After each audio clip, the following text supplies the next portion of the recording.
किसानों को आज तक रोजगार तो नहीं दिया, उनकी आय दुगनी नहीं करी है। किसानों को एक रोजगार जरूर दे दिया है, दिन भर खेतों में काम करो और रात में डंडा लेके गायों को रखाने का काम करो। ये सरकार कहती कि हम बरेली मंडल की सभी सीटें मजबूती से लड़ेंगी। उनके कार्यकाल में ये हुआ है कि यहाँ जो तमाम फैक्ट्रियाँ थीं वो बंद हो गई हैं। नमस्कार, मैं हूं अफजल और आज मैं फिर बरेली में मौजूद हूं और मेरे साथ समाजवादी पार्टी के जिला अध्यक्ष हैं। इससे हम ये जानेंगे कि यहाँ पे पहले तो ये जानेंगे टिकट किसका हुआ है समाजवादी से। सर, आपका द न्यूज़ हिंदी पे बहुत बहुत स्वागत है। धन्यवाद। सर, यहाँ पे टिकट किसका है?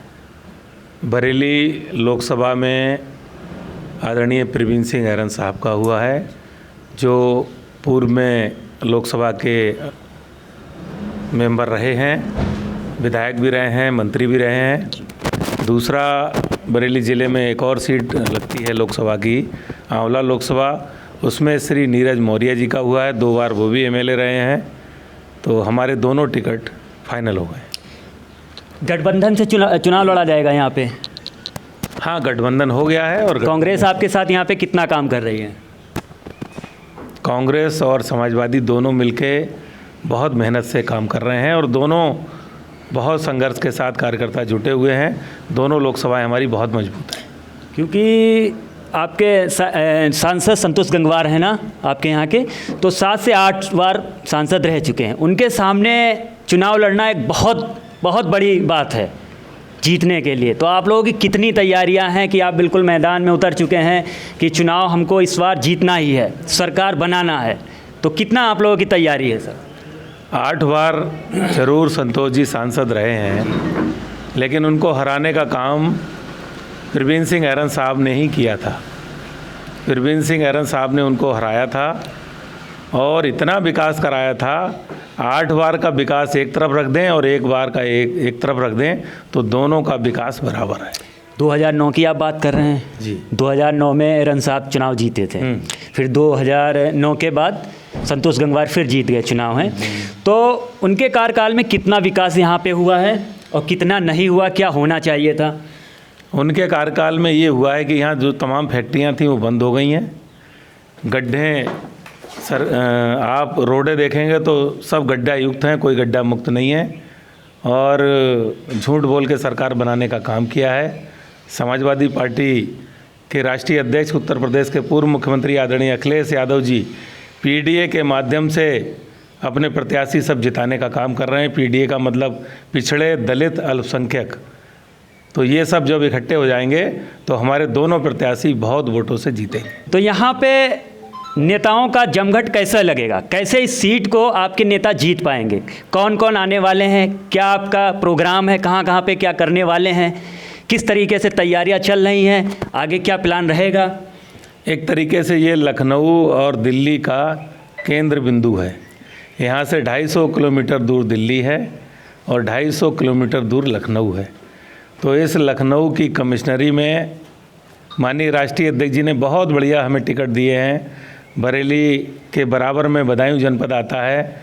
हमारे आदरणीय शिवपाल चाचा जी को टिकट दिया है।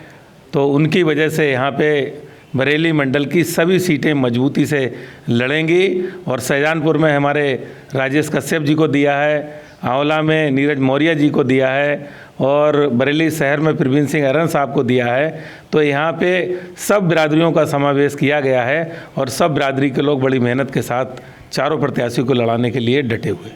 मोदी जी का एक नारा है अब की बार 400 पार, कितना ये सही रहेगा?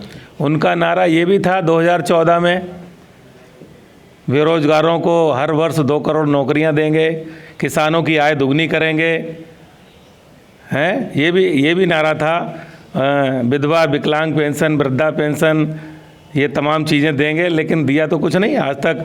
अगर उन्हें 2 करोड़ नौकरियां साल में दी होती तो 10 साल में 20 करोड़ लोगों को सरकारी नौकरी मिल गई होती। किसानी कोई आय दुगनी करने की बात करी, बीज सस्ता करने की बात करी। बीज सस्ता तो नहीं हुआ।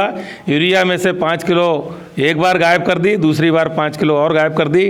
अब जिस रेट में समाजवादी की सरकार में यूरिया मिला करती थी 50 किलो, वो 40 किलो मिलने लगी है।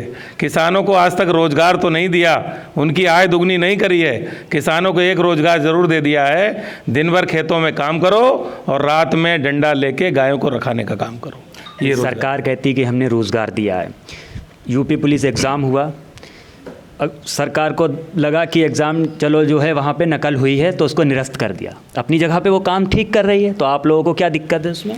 ऐसे कितने एग्ज़ाम हुए और सब में नकल हो जाती है, और ये नकल हो जाती है तो कमी किसकी है?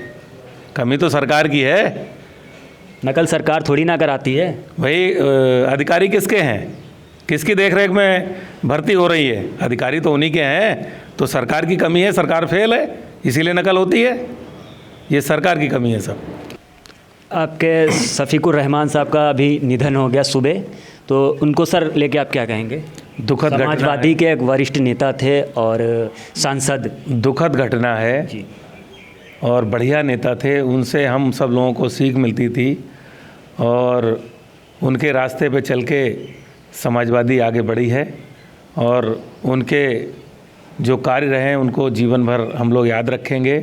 और ऐसे नेता जो हमारे बीच में आज नहीं हैं, इनकी भरपाई हम लोग नहीं कर सकते। तो ये हमारे साथ समाजवादी के बरेली से जिलाध्यक्ष जी थे।